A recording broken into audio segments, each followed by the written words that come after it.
അപ്പോൾ ഞാനൊരു ചെറിയ ടാസ്ക് തരാം. ഏതെങ്കിലും ഫ്രണ്ടിനെ വിളിച്ചിട്ട് ഇറ്റ്സ് ലൈക്ക് സിനിമ പ്രൊമോട്ട് ചെയ്യാം, അല്ലെങ്കിൽ ഈ സിനിമ ഇറ്റ്സ് കമ്മിങ് സൂൺ കാണണം എന്ന വിഷയം. നാശത്തിലേക്കാ നിങ്ങൾ പോകുന്നത്.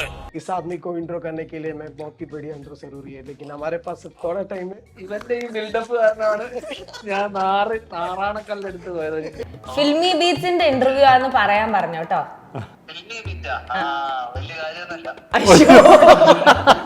കിട്ടിയാ ഇല്ല, ചോദിച്ചു വാങ്ങിച്ചു. അപ്പൊ നല്ലതാ.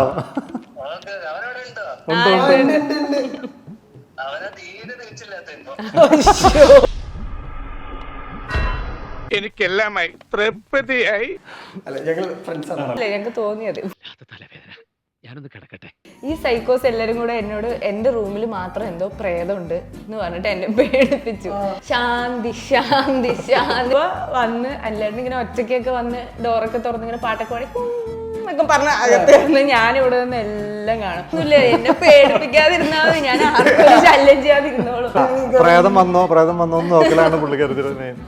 അഭയകുമാർ പേര് കേൾക്കുമ്പോ ഈ പുണ്യാളല്ലേ ശ്രീധരന്റെ ക്യാരക്ടർ, ആ പേര് ശരിക്കും റിയൽ ഇതിന്ന് ഈ ക്യാരക്ടറിന് ഒരു യൂണീക്ക് നെയിം വേണമെന്ന് തോന്നിയപ്പോൾ എൻ്റെ പേര് ഇടാൻ ഒരു തീരുമാനിച്ചു. അഭയകുമാർ എന്ന് പറഞ്ഞപ്പോൾ ഞാൻ പറഞ്ഞു അയ്യോ പറ്റില്ല എന്നൊക്കെ ഞാൻ പറഞ്ഞു നോക്കി. ഒരു പടത്തിന് വേണ്ടി ബൈക്ക് ഓടിക്കാൻ പഠിച്ചിട്ടുണ്ട്, പക്ഷെ ആ പടം വർക്ക് ആയില്ല, അത് നടന്നില്ല.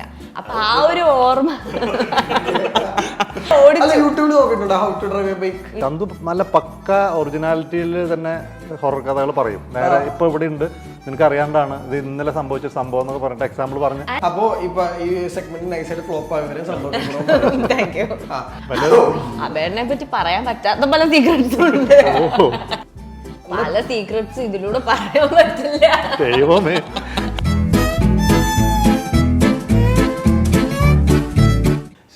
Hi hello viewers, welcome to our show untold with Ajin. നമ്മുടെ കൂടെ കുറച്ച് അൺടോൾഡ് സ്റ്റോറീസ് പറയാനുള്ളത്. ഈ അടുത്ത് തന്നെ സീക്രട്ട് ഹോം എന്ന് പറഞ്ഞിട്ടുള്ള സിനിമ റിലീസ് ആവാണ്. അപ്പോൾ സിനിമയുടെ വിശേഷങ്ങൾ പങ്കുവയ്ക്കാൻ we have Aparna Das, Anu Mohan and director Abhayakumar. So മൂന്ന് പേർക്കും വെൽക്കം. ഈ എഴുതിയിരിക്കുന്ന സിനിമകളിലൊക്കെ ഭയങ്കര യൂണിവേഴ്സൽ സ്വഭാവമുള്ള കണ്ടന്റുകളാണ്. ഇപ്പോൾ എവിടെ കൊണ്ട് പ്ലേസ് ചെയ്താലും ഭയങ്കര ഹ്യൂമറൊക്കെ സാധ്യതകളുള്ള എന്നാൽ ഭയങ്കര കണ്ടന്റ് ഓറിയന്റഡ് ആയിട്ടുള്ള സിനിമകൾ. ശരിക്കും അത് തന്നെയാണോ ഈ സീക്രട്ട് ഹോമിന് ഏറ്റവും വലിയ പ്രത്യേകതയാവാൻ പോണേ?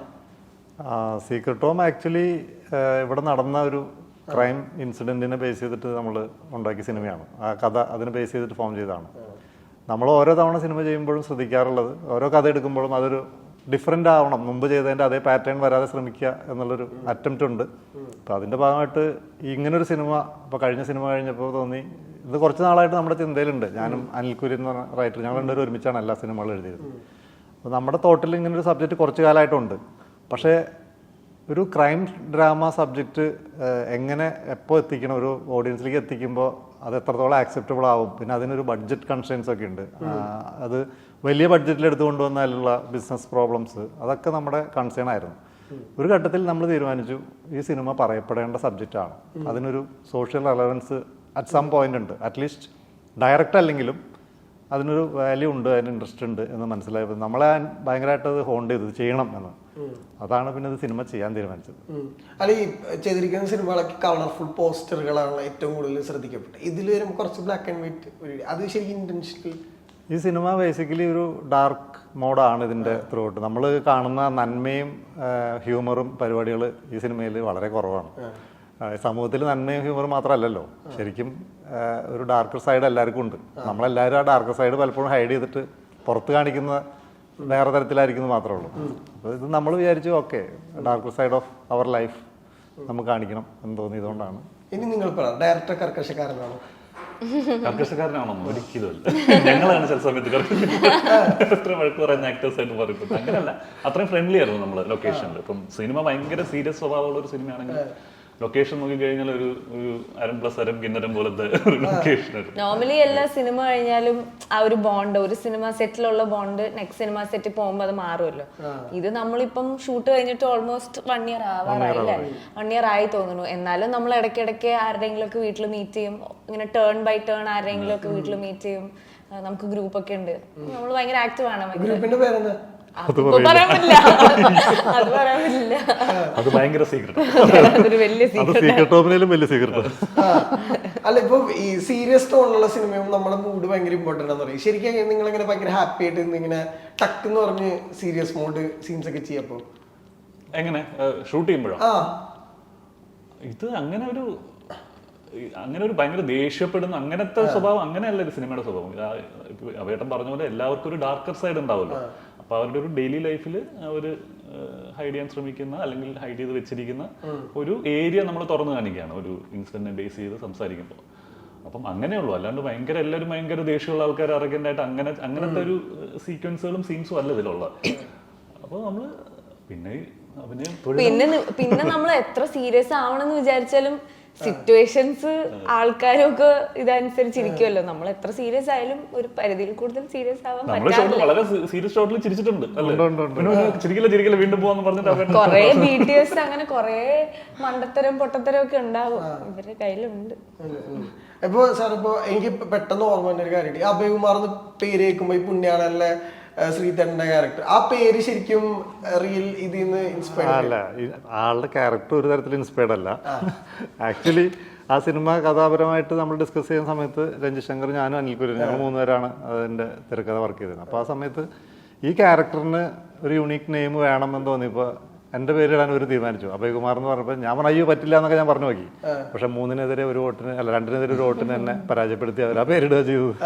അത് കഴിഞ്ഞിട്ട് ആൾക്കാർ ശരിക്കും റൈറ്ററിന്റെ പേരും അത് എല്ലാവർക്കും ഒന്നും അറിയില്ല. പക്ഷേ ശ്രീധരി പുള്ളിക്കാരൻ പല ഘട്ടങ്ങളും പറഞ്ഞു അഭയകുമാർ എന്ന് പറഞ്ഞ വിളിയാണ് എല്ലായിടത്തും ചെല്ലുമ്പോൾ ആളെ. ആ സിനിമ പുള്ളിക്ക് ഈവൻ ഫാൻസ് പോലും ഉണ്ടായി എന്ന് പറയുന്നത് പുള്ളി ആ സിനിമ കഴിഞ്ഞപ്പോൾ. തൃശ്ശൂരൊക്കെ എപ്പോഴും പുള്ളി ആ പേരിലെ വിളിക്കുന്ന എല്ലാവരും പറഞ്ഞു. അപ്പോൾ ഈ രവിവേട്ട ആളെ ഒരിക്കൽ വിളിച്ചിട്ട് എന്നോട് പറഞ്ഞു, ആളായിട്ട് ഫോൺ തന്നിട്ട് പറഞ്ഞു ആ ക്യാരക്ടർ പുള്ളിക്ക് ഭയങ്കര നിങ്ങളുടെ പേരും കൊടുത്തതിന് ഭയങ്കര ഹെൽപ്പ് ചെയ്തു എന്നൊക്കെ പറയണ്ടായിരുന്നു.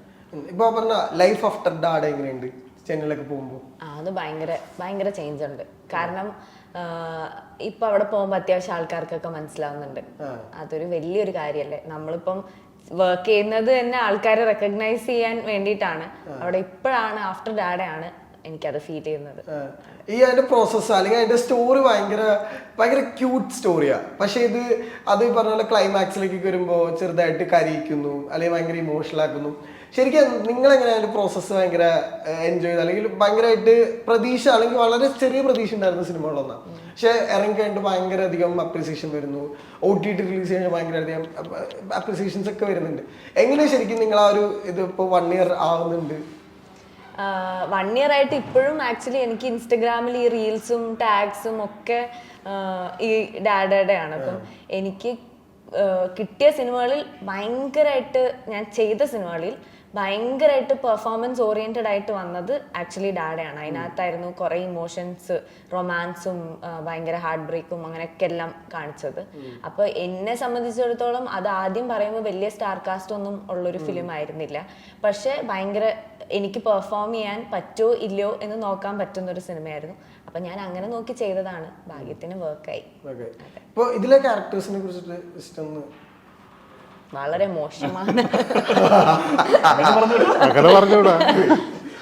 അല്ല ഇതില് ഇപ്പം എന്റെ ക്യാരക്ടറിന്റെ പേര് എന്താണ്? അജീഷ് രാഘവൻ എന്ന് പറയുന്ന ഒരു കഥാപാത്രമാണ്. IT പ്രൊഫഷണലാണ്. ഇതിനകത്ത് ശിവത ചെയ്യുന്ന ക്യാരക്ടറിന്റെ കൊളീഗാണ്. പിന്നെ ഇവരെല്ലാം ഒരു പ്രത്യേക സിറ്റുവേഷനിൽ ഒരു ഇൻസിഡന്റ് ത്രൂ കണക്ട് ആവുന്ന ആളുകളാണ് ഈ 4 ക്യാരക്ടേഴ്സും. അപർണയുടെയും എന്റെയും ചന്തുവിന്റെയും ശിവതയുടെയും. അത് നമുക്ക് ആ ഒരു എന്താണ് കഥ, എന്താണ് സിറ്റുവേഷൻ എന്നുള്ളത് റിവീൽ ചെയ്യാൻ പറ്റില്ല. അപ്പം അതിൻ്റെ നമ്മൾ പുറമേ ആ ഒരു കേസാണെങ്കിൽ ആ കേസിന്റെ പുറമേ കാണുന്ന വശമല്ലാണ്ട് അതിന്റെ അപ്പുറത്ത് എന്താണ്, അതിന്റെ അതർ സൈഡ് എന്താണെന്നുള്ളൊരു സാധനം റിവീൽ ചെയ്യുന്നതാണ് സിനിമയുടെ ഒരു മൊത്തം ജോണറും പരിപാടി. അപ്പം അതിനകത്ത് ഉള്ള അജീഷ് എന്ന് പറയുന്ന ഒരു ക്യാരക്ടർ. എൻ്റെ ക്യാരക്ടർ അയന എന്ന് പറഞ്ഞൊരു ക്യാരക്ടറാണ്. എന്തെങ്കിലുമൊക്കെ ജോലി അന്വേഷിച്ച് നടക്കുന്നൊരു എൻ്റെ ക്യാരക്ടറിന്റെ എനിക്ക് സ്പെഷ്യലായി തോന്നിയത് ഇതിനകത്ത് ഞാൻ ബൈക്ക് ഓടിക്കുന്നുണ്ട്. പഠിച്ചോ? ആദ്യം ഇവര് വേണ്ടെന്നൊക്കെ പറഞ്ഞു. ആക്ച്വലി ബുള്ളറ്റ് ആയിരുന്നു നമ്മൾ ഇനീഷ്യൽ പ്ലാൻ ചെയ്തത്. അപ്പൊ ആദ്യം ഡയലോഗ് അടിച്ചു ഞാൻ ഭയങ്കരമായിട്ട് വണ്ടി ഓടിക്കും. ഇല്ല ഞാൻ പറയാം. അതായത് ഇലക്ട്രിക് സൈക്കിൾ ആക്കി ഞാൻ പറയാം. ആദ്യം ഞാൻ കുറേ മുമ്പ് ഇങ്ങനെ ഒരു പടത്തിന് വേണ്ടി ബൈക്ക് ഓടിക്കാൻ പഠിച്ചിട്ടുണ്ട്. പക്ഷെ ആ പടം വർക്കായില്ല, അത് നടന്നില്ല. അപ്പൊ ആ ഒരു ഓർമ്മ അതെന്തോട്ടാ പടം നടക്കാൻ മനസ്സിലായല്ലോ. അല്ല എന്നിട്ട് കൊറേ കാലത്തിന് ശേഷമാണ് നമ്മുടെ ഈ ഈ പടം നടക്കേണ്ടി വന്നേനെ പിന്നെ ഞങ്ങൾ ഇത് എന്റെ ചോദ്യമല്ലേ. എന്നിട്ട് അപ്പൊ ഞാൻ പോയ സമയത്ത് ഇവര് പറഞ്ഞു പഠിച്ചിട്ടുണ്ടല്ലോ, ഞാൻ പറഞ്ഞു മുമ്പ് പഠിച്ചിട്ടുണ്ടെന്നേ പറഞ്ഞിട്ടുള്ളൂ. പിന്നെ ഇവിടെ കുറച്ച് എക്സ്ട്രാ 50 ഒരു 100 പറയുമ്പോ അതിലൊരു 50 കുറച്ചിട്ട് വിശ്വസിച്ചാൽ മതി. അപ്പൊ ഞാൻ പോയ സമയത്ത് ഫസ്റ്റ് ഉറപ്പായിട്ട് ആര് സ്റ്റാർട്ട് ചെയ്താലും വണ്ടി ഇങ്ങനെ പഠിച്ച ബുക്കില് എങ്ങനെയാണെന്നുള്ളത് യൂട്യൂബില് പക്ഷെ ഞാൻ ഓടിച്ചു. യൂട്യൂബിൽ നോക്കിയിട്ടുണ്ടോ how to drive a bike? ഇല്ല ഞാൻ അങ്ങനെ ഒന്നും നോക്കിയിട്ടില്ല. നമ്മുടെ പ്രൊഡക്ഷനിലെ അനീഷ് ഏട്ടനുണ്ട്, ആളാണ് എനിക്ക് ഫുൾ കോൺഫിഡൻസ് തന്നത്. ഇവരൊക്കെ പറഞ്ഞു വേണ്ട നമുക്ക് സ്കൂട്ടർ ആക്കാം, നമുക്ക് ബൈക്ക് വേണ്ടെന്നൊക്കെ പറഞ്ഞു. എന്നിട്ട് അനീഷ് ഏട്ടൻ പറഞ്ഞു ഇല്ല പറ്റില്ല, എന്താ ഇത് അങ്ങനെയൊന്നും പറ്റില്ല, അവളെടുക്കട്ടെ എന്ന് പറഞ്ഞിട്ട് അനീഷ് ഏട്ടനാണ് എന്നെ പഠിപ്പിച്ചത്. അപ്പൊ നമ്മളൊരു 1 hour അത്യാവശ്യം ഒന്ന് തുഴഞ്ഞ് ഒന്ന് ഇങ്ങനെയൊക്കെ പോകാനുള്ളതൊക്കെ പറ്റും. ഒന്നും അറിയാത്ത ഒരാള് ശ്രദ്ധിക്കണം, നോട്ട് ദ പോയിന്റ്, തുഴഞ്ഞ്. പക്ഷെ പടം കഴിയാറായപ്പോഴേക്കും ഞാൻ വൃത്തിയായി പഠിച്ചു. ആവശ്യം കഴിഞ്ഞപ്പോഴേക്കും എത്ര ചെരുപ്പ് തേഞ്ഞു അപ്പൊ? എത്ര ചെരുപ്പ് അത്യാവശ്യം കുറച്ച്. എനിക്ക് അത്ര പ്രശ്നമൊന്നും ഇല്ല, ഇവര് ഈ പറയുന്ന അത്ര അല്ല. പ്രശ്നമൊന്നും അതിപ്പോ എന്താ വെച്ചാല് ക്യാമറ എങ്ങനെ വെച്ചിട്ടുണ്ടാവല്ലോ, അപ്പൊ ബൈക്ക് അവിടെ നിന്ന് വന്ന് ഇവിടെ ഫ്രെയിമിൽ വന്ന് നിൽക്കണം. ക്യാമറ അപ്പൊ മറ്റേ ക്യാമറ എടുത്ത് ചാടട്ടെ എന്ന് പറഞ്ഞ സെറ്റപ്പ് ആയിരുന്നു പുള്ളി. അത് ക്യാമറയും കൊണ്ട് മൂവ് ചെയ്യും, കാരണം വണ്ടി നിൽക്കില്ല, ആളിങ്ങനെ കുത്തി കുത്തി പോകണ്ടോ. അതല്ല ഇവര് ടഫ്, അതായത് ബൈക്ക് ഓടിക്കാൻ അറിയാത്തൊരു കുട്ടീനെ കൊണ്ട് ചെയ്യിപ്പിക്കുന്നതിലും ക്രൂരതയാണ് ഇവർ ചെയ്തത്. അതായത് ഒരു കുത്തൊക്കെ ഇട്ടിട്ട് ഈ കുത്തില് വന്ന് നിൽക്കണം, എന്നിട്ട് കുറച്ചേരം ഇങ്ങോട്ട് നോക്കിയിട്ട് ഈ കുത്തുന്ന് എടുത്തോണ്ട് പോകണം എന്നൊക്കെ പറഞ്ഞാൽ എങ്ങനെ ഇതിൽ എളുപ്പമാണ്, മറ്റേ ഡ്രൈവിംഗ് ഇതിൽ എളുപ്പമായിരുന്നു. പക്ഷെ ഞാൻ ചെയ്തിട്ടുണ്ട്, പക്ഷെ ഡീസന്റ് ആയിട്ട് ചെയ്തു. ഏതായിരുന്നു ബൈക്ക്? സ്പ്ലെൻഡർ. ബുള്ളറ്റ് ചോദിക്കായിരുന്നില്ല അപ്പൊ? ബുള്ളറ്റ് ചോദിച്ചപ്പോ ഞങ്ങൾക്ക് മനസ്സിലായി അന്നത്തെ മുടങ്ങിയ സിനിമ പോലെ ഇത് മുടങ്ങാൻ സാധ്യത മനസ്സിലായപ്പോ അയ്യോ പുള്ളി ഇങ്ങനത്തെ കൗണ്ടറൊക്കെ അടിക്കും. ഇത് മാത്രമേ അടിക്കുള്ളൂ. ഈ നമ്മുടെ പുണ്യാളനിലൊക്കെ ഉള്ള ക്യാരക്ടർ അല്ലെങ്കിൽ അജു ഏട്ടന്റെ ഒക്കെ ഒരു ക്യാരക്ടർ ഉണ്ടല്ലോ, ശരിക്കും ഇങ്ങനത്തെ കൗണ്ടറിൽ നിന്നാണ് ഡയലോഗ്സ് ഒക്കെ തന്നെ. അല്ല അതിപ്പോ നമുക്ക് ചുറ്റും ഒരുപാട് സുഹൃത്തുക്കൾ, ഒന്നുമല്ല ഹ്യൂമർ സെൻസ്. ആക്ച്വലി നമ്മുടെ കൂടെയുള്ള സുഹൃത്തുക്കൾ ഒരുപാട് ആൾക്കാരുണ്ട്, അവരൊക്കെ കൂടെയുള്ള സഹവാസത്തിൽ നിന്ന് നമുക്ക് കിട്ടുന്ന ഇത് അക്സെപ്റ്റ് ഇവര്. അപ്പോൾ ഞാൻ ചാലക്കുടിയാണ് എൻ്റെ സ്വദേശം. അപ്പോൾ ഒരുപാട് സുഹൃത്തുക്കൾ അവിടെയുള്ള ഹ്യൂമർ സെൻസുള്ള ഒരുപാട് പേരുണ്ട്. അപ്പോൾ നമ്മൾ അതിൻ്റെ ഇടയ്ക്കിടയിൽ വളർന്നു വരുമ്പോൾ സ്വാഭാവികമായിട്ടും നമുക്കും കുറച്ച് ഹ്യൂമർ സെൻസ് വരുമല്ലോ. പിന്നെ ചാലക്കുടി, ഇരിങ്ങാലക്കുട ആ ഏരിയയിലെ ആൾക്കാർക്ക്, തൃശ്ശൂർക്കാർക്ക് കുറച്ച് ഹ്യൂമർ സെൻസ് കൂടുതലാണെന്നാണ് എനിക്ക് തോന്നിയിട്ടുള്ളത്. അപ്പോൾ പിന്നെ അനിലേട്ടനും സീരിയസ് ആയിട്ട് നല്ല ഇതാക്കുന്ന ആളാണ്, നല്ല കളിയാക്കി വിടുന്ന ആളാണ്. സ്ട്രെയിറ്റ് ഫേസിൽ കളിയാക്കും എന്ന് പറയില്ലേ, കൊള്ളേണ്ട ആൾക്കാർക്ക് ഓർമ്മയുണ്ടോ നിങ്ങൾക്ക് രണ്ടുപേർക്കും? ത്രൂ ഔട്ട് ഫണ്ണായിരുന്നു അതിൽ. നമ്മൾ ആ സമയത്ത് ഭയങ്കര രസമുള്ള. എനിക്ക് അനിലേട്ടനെ കുറിച്ച് പറയുമ്പോ ഓർമ്മ വരുന്നറിയോ, എന്റെ റൂമെന്ന് നോക്കുന്നത്, അതായത് അനിലേട്ടന്റെ റൂമും എന്റെ റൂമും ഷൂട്ടിങ്ങിന്റെ സമയത്ത് ഓപ്പോസിറ്റ്സ് ആണ്. അപ്പൊ എനിക്ക് ഈ ഹോട്ടൽ റൂംസിൽ ഒറ്റയ്ക്ക് താമസിക്കാൻ ഭയങ്കര പേടി. അപ്പൊ ഈ സൈക്കോസ് എല്ലാരും കൂടെ എന്നോട് എന്റെ റൂമിൽ മാത്രം എന്തോ പ്രേതമുണ്ട് എന്ന് പറഞ്ഞിട്ട് എന്നെ പേടിപ്പിച്ചു. അപ്പൊ എനിക്ക് ഒറ്റയ്ക്ക് റൂമിൽ ഇരിക്കാൻ പേടി. അപ്പൊ ഞാൻ എപ്പോഴും ഈ ഡോർ അടച്ചിട്ട് ഇവിടെ മറ്റേ സാധനത്തിലൂടെ നോക്കും, ഇതേ ഐറ്റം അനിലേട്ടൻ. അല്ലല്ല, അപ്പൊ അനിലേട്ടൻ എപ്പോ വന്ന് അനിലേട്ടൻ ഇങ്ങനെ ഒറ്റയ്ക്കൊക്കെ വന്ന് ഡോറൊക്കെ തുറന്ന് ഇങ്ങനെ പാട്ടൊക്കെ പാടി എന്നൊക്കെ പറഞ്ഞ അകത്ത് വന്ന് ഞാനിവിടെ നിന്ന് എല്ലാം കാണും. അവസാനം അനിലേട്ടൻ മനസ്സിലായി ഞാനിങ്ങനെ നോക്കുന്നുണ്ട്. അപ്പൊ അനിലേട്ടൻ ജസ്റ്റ് റൂമിൽ കയറുമ്പോഴും എന്റെ റൂം നോക്കി ഹായ് എന്നൊക്കെ പറഞ്ഞിട്ടാണ്. അപ്പൊ ഈ റൂമിൽ ശരിക്കും പറഞ്ഞാൽ റെസ്റ്റ് എടുക്കാനും ഉറങ്ങാനൊക്കെ ഉള്ള പോണ, അപ്പൊ ഈ ഉറങ്ങാണ്ട് ഇങ്ങനത്തെ ഒക്കെ കാര്യം പറഞ്ഞാൽ എങ്ങനെ? അതായത് ചന്തു അനുവും കൂടിയിട്ടുണ്ടെങ്കിൽ അവിടെ സീനാണ്. അവർ രണ്ടുപേരും, ചന്തു നല്ല പക്ക ഒറിജിനാലിറ്റിയിൽ തന്നെ ഹൊറർ കഥകൾ പറയും. നേരെ ഇപ്പൊ ഇവിടെ ഉണ്ട്, നിനക്ക് അറിയാണ്ടാണ് ഇത് ഇന്നലെ സംഭവിച്ച സംഭവം എന്നൊക്കെ പറഞ്ഞിട്ട് എക്സാമ്പിൾ പറഞ്ഞു. ആൻഡ് ഒരു ദിവസം എന്റെ റൂമിൽ മാത്രം കറണ്ടും പോയി. ഇവര് ആരും റൂമിൽ പോയില്ല, എന്റെ റൂമിൽ മാത്രം കറണ്ട് പോയി. അപ്പൊ പിന്നെ അത് മാത്രം എന്റെ റൂമിൽ എന്തായിരുന്നു 333 അങ്ങനെ എന്തോ എല്ലാ പോയിന്റ്സും 666 അങ്ങനെ എന്തോ നെഗറ്റീവ് നമ്പർ ആണെന്നൊക്കെ പറഞ്ഞിട്ട് പിന്നെ ചന്തു എല്ലാം പറഞ്ഞ് സ്ഥാപിച്ച് പ്രൂവ് ചെയ്ത് ഒപ്പിട്ട് കൊടുത്തു. ഇത് പ്രശ്നമാണെന്ന് പറഞ്ഞു. പിന്നെ പുള്ളിക്കാരത്തി പേടിച്ച് ഇടയ്ക്കിടയ്ക്ക് തുറന്നു നോക്കുക. ഇവരോടൊക്കെ പറയാം എന്തെങ്കിലും ഉണ്ടെങ്കിൽ ഞാൻ വിളിക്കും, ഫോൺ റിങ്ങിങ്ങിൽ ഇടണം, ഓടി വരണം എന്നൊക്കെ പറഞ്ഞിട്ട്. മാനേജ് ചെയ്യാൻ പാടല്ലേ ഇപ്പൊ ഷൂട്ട്? എന്താ ഞാൻ അത്ര ബുദ്ധിമുട്ടൊന്നുമില്ല, എന്നെ പേടിപ്പിക്കാതിരുന്നാ മതി, ഞാൻ ആർക്കും ശല്യം ചെയ്യാതിരുന്നോളൂ. ഇതിങ്ങനെയൊക്കെ പറഞ്ഞു പേടിപ്പിച്ചിട്ടാണ്. അതും ധൈര്യമുണ്ട്. ഉണർന്നിരിക്കാനുള്ള സാധാരണ ആൾക്കാർ പുറത്തും കൂടി കിടന്ന് ഉറങ്ങാ പേടിച്ചിട്ട് തലക്കൂടെ അല്ല, അത് ഇത് വന്ന് സാധാരണ നമ്മള് റെസ്റ്റ് എടുക്കാനൊക്കെയാണല്ലോ പോവാന്ന് പറയാം. ഇത് ഫുൾ ആ, ടൈം പ്രേതം വന്നോ എന്ന് നോക്കലാണ് പുള്ളിക്കാരത്തിയുടെ മെയിൻ. ഞാൻ ദൈവത്തിന്റെ ഫോട്ടോ ഒക്കെ തലയുടെ സൈഡിലൊക്കെ വെച്ചിട്ടായിരുന്നു ഉറങ്ങിക്കൊണ്ടിരുന്നത്. ഇപ്പൊ ചേട്ടാ നിങ്ങൾ ബ്രദേഴ്സ് ഇങ്ങനെ സിനിമ ഡിസ്കസ് ചെയ്യും വിൻചേട്ടനായിട്ടൊക്കെ? എങ്ങനെ ആ സിനിമ ഡിസ്കസ് ചെയ്യാന്ന് പറഞ്ഞാൽ ഭയങ്കര വീട്ടിൽ അങ്ങനെ പണ്ട് മുതലേ ഞാൻ സിനിമയിൽ വരുന്നതിന് മുന്നേ ചേട്ടൻ ചെയ്യുമ്പോഴും അമ്മ ചെയ്യുമ്പോഴും ഒക്കെ വീട്ടിലങ്ങനെ വലിയ സിനിമ ഡിസ്കഷൻ പരിപാടികളൊക്കെ വളരെ കുറവാണ്. തിയേറ്ററിൽ നമ്മളുടെ ആരുടെയെങ്കിലും സിനിമ വന്നു കഴിഞ്ഞാൽ തിയേറ്ററിൽ നിന്ന് വീട്ടിലേക്കുള്ള യാത്രയില്ലേ, ആ ഒരു കുറച്ച് നേരം ആ സിനിമയെ പറ്റി ഒരു അഭിപ്രായം പറയും, അല്ലെങ്കിൽ ഇഷ്ടപ്പെട്ട കാര്യങ്ങൾ പറയും, ഇഷ്ടപ്പെടാത്ത കാര്യങ്ങൾ പറയും. അല്ലാണ്ട് വീട്ടിൽ ചെന്നിട്ട് അതിനെ കയറി കുറിച്ചുള്ള ഒരു ഡിസ്കഷനോ അല്ലെങ്കിൽ ഒരു സിനിമ കമ്മിറ്റ് ചെയ്യുന്നതിന് മുന്നേ ഒരു അഭിപ്രായം എടുക്കലോ ഒന്നുമില്ല. അത് എല്ലാവരും ഇപ്പൊ ഞാൻ കമ്മിറ്റ് ചെയ്തതിന് ശേഷമാണ് പലതും വീട്ടിലും അമ്മയെടുത്തൊക്കെ ചേട്ടടുത്തൊക്കെ പറയുന്നത്. അപ്പൊ എല്ലാവരും അവരുടേതായിട്ടുള്ള തീരുമാനത്തിലാണ് സിനിമ കമ്മിറ്റ്മെന്റിലൊക്കെ പോയിക്കൊണ്ടിരിക്കുന്നത്. ബാക്കി നമ്മൾ വീട്ടുകാര്യങ്ങളാണ് കൂടുതലും വീട്ടിൽ സംസാരിക്കുക. സിനിമ വളരെ കുറച്ചാണ്. കുറച്ച് ഫിറ്റ്നസ് ഫ്രീക്കാരാ ശരിക്കും. ആര് ഞാനോ? അല്ല ചേട്ടനാണോ?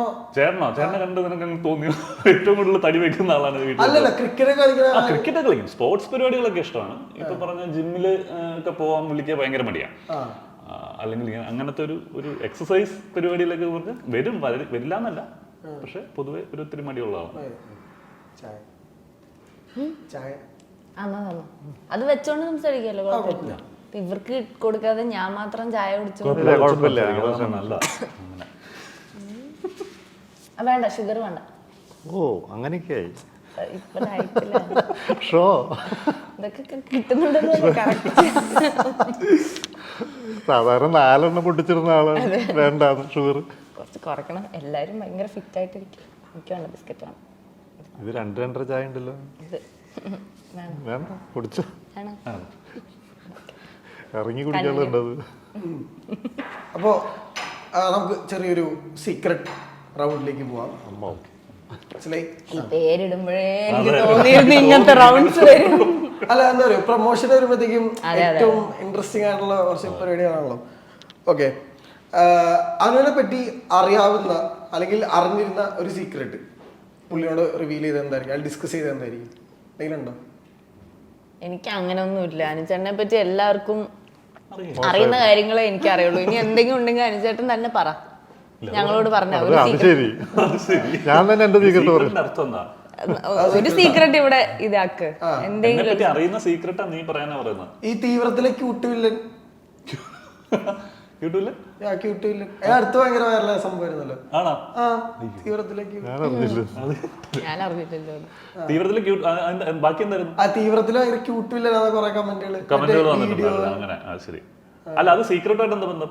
അല്ല ഞാൻ ചുമ്മാ പറഞ്ഞു, വൈറലായ സംഭവിച്ചു പറഞ്ഞു. എനിക്കറിയില്ല അനുചേട്ടനെ പറ്റി വലിയ സീക്രട്ട്. ഇവരെ ഒന്നും പറ്റി വലിയ സീക്രട്ട് ഇല്ല. എല്ലാം ഒരാളെ പറ്റിയുള്ള സീക്രട്സ് അങ്ങനെ ബുദ്ധിമുട്ടാ. പിന്നെ മണ്ടത്തിലാണ് അബേറിനെ പറ്റി പറയാൻ പറ്റാത്ത പല സീക്രട്സും ഉണ്ട്. ഡയറക്റ്റ് കശ്മീകൃത മനസ്കൃതനാണ്.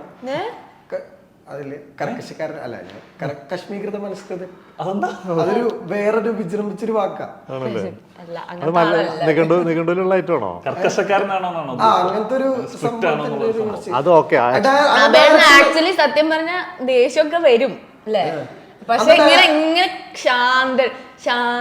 ശാന്തിട്ട് ഇങ്ങനെ മിണ്ടാതിരിക്കും. പിന്നെയും അബേറിനെക്കാളും കുറച്ചുകൂടെ കാം എനിക്ക് തോന്നുന്നു അനിലേട്ടനാണ്. അബേറിന് കുറച്ചുകൂടെ ഷോർട്ട് ടെമ്പേർഡ് ആണ് ആക്ച്വലി. കാമാണെങ്കിലും പുള്ളിയാണ് അതുപോലൊക്കെ ഡോൺ. ഒരു സോഷ്യൽ മീഡിയയിലും ഇല്ല, അനിൽ കൊടിയൻ എന്ന് പറയും നമ്മുടെ റൈറ്റർ. പക്ഷെ ലോകത്ത് നടന്ന എല്ലാ കാര്യവും ആദ്യം പുള്ളി അറിയാം. അപ്പൊ ഞങ്ങൾ പറയാറ് പുള്ളിക്ക് സാറ്റലൈറ്റ് എന്തോ സ്വന്തമായിട്ടുണ്ടെന്നാണ് ഞങ്ങൾ പറയുന്നത്. കാരണം എല്ലാ സോഷ്യൽ മീഡിയയുടെ എവിടെ നടക്കുന്ന സിനിമ, പ്രത്യേകിച്ച് സിനിമയുടെ എല്ലാ ഇൻഫർമേഷനും ആദ്യം പുള്ളിയിൽ നിന്ന് കിട്ടും നമുക്ക്. ഫേക്ക് അക്കൗണ്ട്സ് ഉണ്ടാവാൻ സാധ്യത. ഡയറക്ടറിനെ കുറിച്ച് ഒരു സീക്രട്ട് പറയാമോ? സെറ്റിലൊക്കെ ഉണ്ടായിരുന്ന പല സീക്രട്സ് ഇതിലൂടെ പറയാൻ പറ്റില്ല. ദൈവമേ, ഇതൊക്കെ ഇല്ല, ആക്ച്വലി അങ്ങനെയൊന്നും ഇല്ല. എല്ലാരും വളരെ നോർമൽ. എന്താന്ന് സത്യം പറഞ്ഞ അല്ല, ശരിക്കും പറഞ്ഞാൽ എല്ലാരും വളരെ സാധാരണ. ഇതൊരു സിനിമ ഷൂട്ടിംഗ് ആണെന്നൊന്നും തോന്നില്ല. ജസ്റ്റ് നമ്മളൊക്കെ മീറ്റ് ചെയ്യുമ്പോ കസിൻസ് ഒക്കെ മീറ്റ് ചെയ്ത പോലെ എന്തും പറയാം. ഈവൻ നമ്മുടെ ഷൂട്ട് കഴിഞ്ഞാൽ നമ്മള് ലൊക്കേഷനിൽ നിൽക്കും. ഇവരൊക്കെ നിങ്ങൾ ഓൾമോസ്റ്റ് 3 പേരും ഇപ്പൊ ഒരുമിച്ച് വർക്ക് ചെയ്തിട്ടുണ്ട്. ചന്ദ്രനാഥും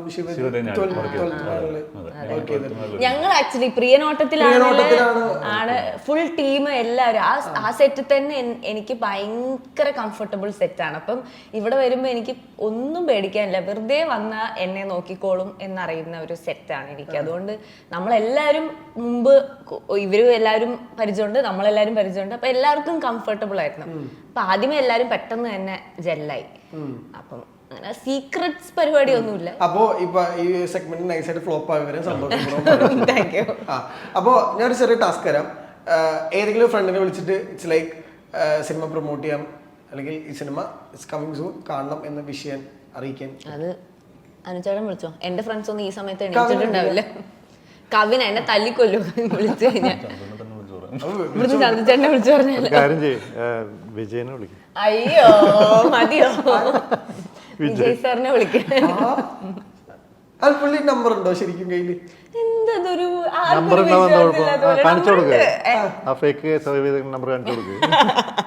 നമ്പർ ഉണ്ട്. അല്ല മെസ്സേജ് അയച്ച പുള്ളി റിപ്ലൈ ഒക്കെ ഞാൻ എപ്പോഴെങ്കിലും ഒക്കെ ഇങ്ങനെ ക്രിസ്മസ് ന്യൂ ഇയർ ഒക്കെ വരുമ്പോ സാറിനെ അങ്ങനെയല്ല, എവിടേക്കാ പോണെന്ന് നിങ്ങൾക്ക് മനസ്സിലാവുന്നുണ്ട്. അങ്ങോട്ടേക്ക് പോണ്ട. ഒരു കോള് എന്താ പിന്നെ ഇല്ല ഇല്ല, ആക്ച്വലി എന്തെങ്കിലും വിശേഷങ്ങളൊക്കെ വരുമ്പോ ഞാൻ വിഷ് ചെയ്യാറുണ്ട്. ഡാഡ കണ്ടിരുന്നു പുള്ളി? അറിയില്ല അതിനെ പറ്റി ഒന്നും സംസാരിച്ചിട്ടില്ല. അല്ല വിളിക്കും ആരെങ്കിലും ഇപ്പൊ വിളിക്കാനോ? അപ്പുറത്തേക്കൊന്ന് വിളിച്ചു നോക്കി. അതെ, അപ്പുറത്തേക്ക് ശിവത ചേച്ചി ചന്തുവിനെ. കോളില്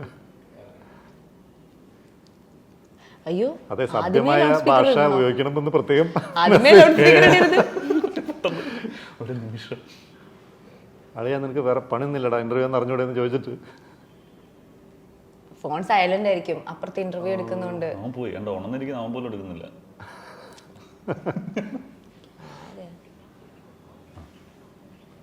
സ്വിച്ച് ഓഫ്. ഈ സമയത്ത് ആള് ഡെഡിക്കേറ്റഡ് ആണ്, ഇന്റർവ്യൂവിന്റെ സമയത്ത് സ്വിച്ച് ഓഫ് ചെയ്തു. അബേട്ടൻ വിളിക്കുക, അനിലേട്ടനെ വിളിക്കേ. ഞാള് വേറെ എന്തോ ഒരു അസൈൻമെന്റിലാ. അതെ, കോഫി കറലൊക്കെ ഒരു ടാസ്ക് കൊടുക്കില്ല, ആദ്യം ഫോൺ എടുക്കുന്ന ആൾക്ക് പോയിന്റ്. ധ്യാൻചേട്ടനെ വിളിച്ചോട്ടെ? വിളിച്ചോ, എടുക്കുവോ? പറഞ്ഞാൽ മതി. നമ്മളെ അറിയാം, നമ്മുടെ പണത്തിനെ കുറിച്ച് അറിയാം. ധ്യാൻചേട്ടാ ഒരു ഇന്റർവ്യൂലാണേ. ഒന്നുമില്ല, അതായത് സീക്രട്ട് ഹോം ഇറങ്ങാണ്, കാണണം, സപ്പോർട്ട് ചെയ്യണം എന്ന് എന്നോട് ഒരു ഫ്രണ്ടിനെ വിളിച്ച് പറയാൻ പറഞ്ഞു. എന്റെ പടം എന്ന് പറഞ്ഞാൽ അറിയാൾക്ക്. ധ്യാൻ അഭയാണ്. ഹലോ. ഓക്കെ നമ്മൾ ഇന്റർവ്യൂവിൽ ഇരിക്കുമ്പോ ഒരു സുഹൃത്തിനെ വിളിക്കാന്ന് പറഞ്ഞപ്പോ ഏറ്റവും ഹോട്ടായിട്ടുള്ള ഒരാളെ വിളിക്കാൻ തീരുമാനിച്ചു. ധ്യാൻ ശ്രീനിവാസൻ. അപ്പൊ ഒരു ഓൾ ദ ബെസ്റ്റ് പറഞ്ഞോ ധ്യാൻ ചേട്ടാ. റിലീസ് നമ്മൾ മാർച്ച് 1 പ്ലാൻ ചെയ്യുന്നത്. Thank you. ഓക്കെ. ഫിൽമി ബീറ്റ്സിന്റെ ഇന്റർവ്യൂ ആണെന്ന് പറയാൻ പറഞ്ഞു കേട്ടോ.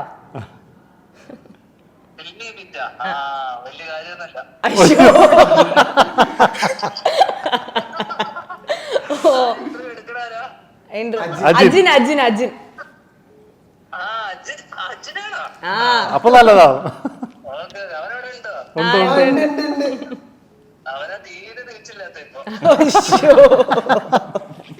വേണ്ടായിരുന്നു. Okay thank you. ശരി ബൈ.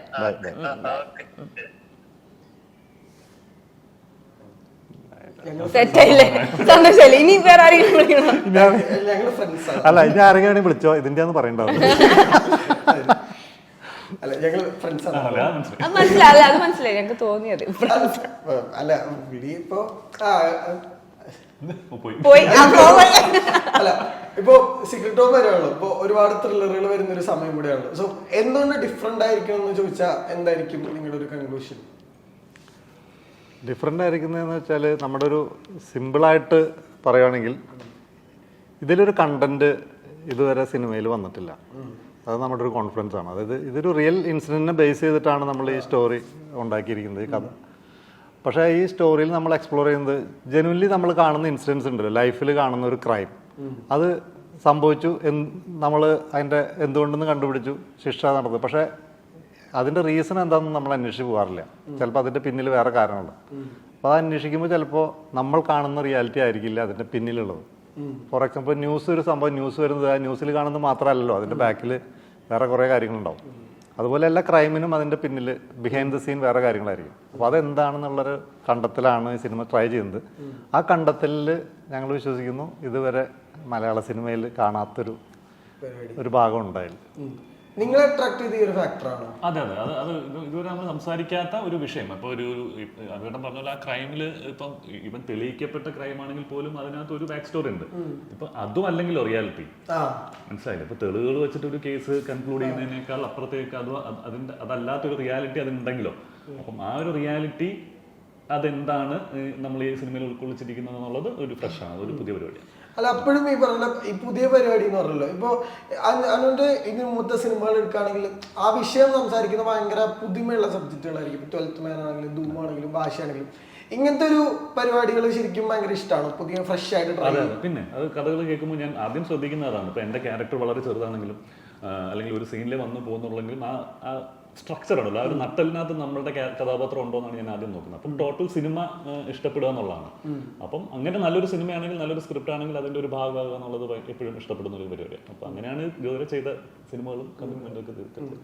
അപ്പോൾ before you conclude, future projects ഏതെങ്കിലും ഇങ്ങനെ ടുവേർഡ്സ് റിലീസിനുണ്ടോ? സീക്രട്ട് ഹോം ആണ് ടുവേർഡ്സ് റിലീസിനുള്ളത്. പിന്നെ ഗോഡ് എന്ന് പറഞ്ഞൊരു written and directed by God എന്ന് പറഞ്ഞൊരു പടം ചെയ്തു, അതും റിലീസിനുണ്ട്. പിന്നെ ആനന്ദ് ശ്രീബാല എന്ന് പറഞ്ഞ പടത്തിൽ ഇതൊക്കെയാണ് എന്റെ റിലീസുള്ളത് ഒന്ന് സീക്രട്ട് ഹോം, പിന്നെ ബിഗ് ബെൻ എന്ന് പറഞ്ഞൊരു പടം ഞാനും അതിഥിയും കൂടെ ചെയ്തത്, ലണ്ടനിൽ ഷൂട്ട് ചെയ്ത സിനിമ. പിന്നെ കഥ എന്ന് പറഞ്ഞിട്ട് ജോമോഹൻ ചേട്ടൻ, അല്ല അത് വിഷ്ണുമോഹൻ നേരത്തെ ഡയറക്ടർ. അപ്പം ആ പടം, പിന്നെ ഞാനും ബാസിയും കൂടെ ചെയ്തൊരു പടം വികാരം എന്ന് പറഞ്ഞ സിനിമ. പിന്നെ ഒന്നുകൂടെ ഉണ്ടല്ലോ വിലായത്ത് ബുദ്ധ, അങ്ങനെ കുറച്ച് സിനിമകൾ. പിന്നെ ഭയങ്കര എക്സൈറ്റഡ് ആണ്. അത് നമ്മൾ ചെയ്ത എല്ലാ സിനിമകളും എക്സൈറ്റഡ് ആണ്. അത് കുറച്ചുകൂടെ വലിയ ക്യാൻവാസിലുള്ള ഒരു സിനിമ വിലായത്ത് ബുദ്ധ. പിന്നെ സച്ചിയേട്ടൻ എഴുതാനിരുന്ന ഒരു സിനിമയായിരുന്നു. അപ്പം ആ ഒരു ഇതുണ്ട് ആ സിനിമ ചെയ്യുന്നത്. ഈ സച്ചിനായിട്ട് ഒരു ട്രാവൽ ഉണ്ടല്ലോ, ഈ പിക്കറ്റ് 43 സെറ്റിലേക്ക് പോകുമ്പോൾ നിങ്ങൾ ഒരുമിച്ച് ട്രാവൽ ചെയ്തുകൊണ്ടിരുന്നു. ശരിക്കും എന്തായിരുന്നു നിങ്ങൾ ആ ഡിസ്കഷൻ പോയിന്റ് എന്തായിരുന്നു മെയിനായിട്ട് അദ്ദേഹം സംസാരിക്കുന്ന പ്രയോഗം? ഒന്നുമില്ല, ഞാൻ ഇതേപോലെ 7th ഡേ കഴിഞ്ഞ് ഞാൻ വീട്ടിൽ നിൽക്കുമ്പോഴാണ് രാജുവിനെ വിളിച്ചിട്ട് ഇതേപോലെ പിക്കറ്റ് 43 ഒരു ദിവസം ഷൂട്ടുണ്ട്, നിനക്കൊന്നും ചെയ്യാൻ പറ്റുമോ, ഒറ്റ ദിവസം ഷൂട്ടുള്ളൂ എന്ന് പറഞ്ഞു. അപ്പോൾ ഞാൻ എറണാകുളത്ത് അന്ന് ചോദിച്ചു പിന്നെ എന്താ വരാമെന്ന് പറഞ്ഞു. അങ്ങനെ അന്ന് വൈകിട്ട് എനിക്ക് ടിക്കറ്റ് ഇടുക കാശ്മീരിലേക്ക്. അങ്ങനെ ഞാൻ രാവിലെ ഒരു 6:30 നെടുമ്പാശ്ശേരി എയർപോർട്ടിൽ ഞാൻ ഒറ്റയ്ക്കാണെന്ന് വിചാരിച്ചത്. അപ്പം അതിൻ്റെ കൺട്രോളർ ബാദുക്കെയാണെന്ന് തോന്നുന്നു, അതൊക്കെ വിളിച്ചിട്ട് പറഞ്ഞ് ഒരാളോട് ഉണ്ട് നിന്റെ കൂടെ സച്ചിയാണെന്ന് പറഞ്ഞു. അപ്പം പിന്നെ സച്ചിയേട്ടൻ അപ്പം എനിക്കറിയാം. അങ്ങനെ എയർപോർട്ടിൽ വെച്ചിട്ടാണ് ഞങ്ങൾ ആദ്യം കാണുന്നത്, വെളുപ്പിനെ ഒരു 6 മണി 6:30 സമയത്ത്. അപ്പം പിന്നെ ഞങ്ങൾ അവിടെ എത്തുന്നത് എനിക്ക് തോന്നുന്നു അന്ന് ബോംബെയിൽ കുറേ ലേവർ ഉണ്ടായിരുന്നു. അതെല്ലാം കഴിഞ്ഞ് ശ്രീനഗറിൽ ഇറങ്ങി അവിടുന്ന് ഒരു 4 മണിക്കൂർ പട്ടാളക്കാരുടെ വണ്ടിയിൽ പോവാണ്. അപ്പോൾ ഒരു രാത്രി 8:30-9 മണിയാകുമ്പോഴേ എത്തുന്നത്. അപ്പോൾ ഈ ഫുൾ ഡേ ഞാൻ സച്ചിനും മാത്രം ഒരുപാട് കാര്യങ്ങൾ സംസാരിച്ചു. എൻ്റെ സ്കൂളിനെ പറ്റി, അച്ഛനെയൊക്കെ അറിയാം, അച്ഛൻ്റെ നാടകങ്ങളെ പറ്റി, അപ്പൂപ്പൻ്റെ സിനിമകളെ പറ്റി, സച്ചിയേട്ടൻ്റെ വക്കീൽ ജീവിതത്തെ പറ്റി, സച്ചിയേട്ടൻ ചെയ്ത നാടകങ്ങളെ പറ്റി, സച്ചിയേട്ടൻ്റെ അങ്ങനെ അങ്ങോട്ടും ഭയങ്കര ഒരു ചേട്ടൻ അനിയൻ പരിപാടി. ഒരു സിനിമ ഒരു ഡയറക്ടറെ അടുത്ത് സംസാരിക്കുന്നതിൻ്റെ അപ്പുറത്തേക്ക് ഒരു ബന്ധം ആ ഒരു ഒറ്റ ദിവസം കൊണ്ട് ഭയങ്കരമായിട്ട് നമുക്ക് ഉണ്ടായി. പിന്നെ ഞാൻ വല്ലപ്പോഴും ഒക്കെ വിളിക്കും, സച്ചിൻ ഇങ്ങോട്ടും വിളിക്കാറുണ്ടായിരുന്നു, അല്ലെങ്കിൽ അങ്ങോട്ട് വിളിച്ചിട്ട് എടുത്തില്ലെങ്കിൽ തിരിച്ചു വിളിക്കും. അങ്ങനെ പിന്നെ പോകെ എനിക്കൊരു കുറച്ച് കാലം ഒരു യൂട്യൂബ് റൂട്ടേഴ്സ് എന്ന സിനിമ കഴിഞ്ഞിട്ട് ഒരു 4 വർഷത്തോളം ഞാൻ സിനിമകളൊന്നും ചെയ്തിട്ടില്ല. ഈ പറയുന്ന പോലെ നല്ല സിനിമകൾ വന്നില്ല, വന്ന സിനിമകൾ ഇഷ്ടപ്പെട്ടില്ല. അപ്പോൾ ആ ഒരു ഗ്യാപ്പ് ഒരു 4 വർഷത്തോളം ഒരു സിനിമയെ ചെയ്യാതെ ഇരുന്ന ഒരു സമയം ഉണ്ടായിരുന്നു. അപ്പോൾ ആ സമയത്താണ് ഇതേപോലെ സച്ചിനെ ഞാൻ വളരെ റാൻഡമായിട്ടൊരു മെസ്സേജ് അയച്ചപ്പോഴാണ് ഇങ്ങനെ അയ്യപ്പനും കോശിയിലേക്കും. അപ്പോൾ അത്രയും ഒരു ചേട്ടന് തുല്യമായിട്ടുള്ള ഒരാളായിരുന്നു. അപ്പോൾ സീക്രട്ട് ഹോം മാർച്ച് ഫെസ്റ്റിന് റിലീസാണ്. സോ എല്ലാ ആശംസകളും നേരാണ്. സിനിമ പറഞ്ഞ പുതിയൊരു പ്രമേയം സംസാരിക്കുന്ന സിനിമ ജനങ്ങളിലേക്കും ഒരു പുതിയ ഫീല് നൽകട്ടെ എന്ന് ആശംസിക്കുന്നു. Thank you for the time. Thank you so much.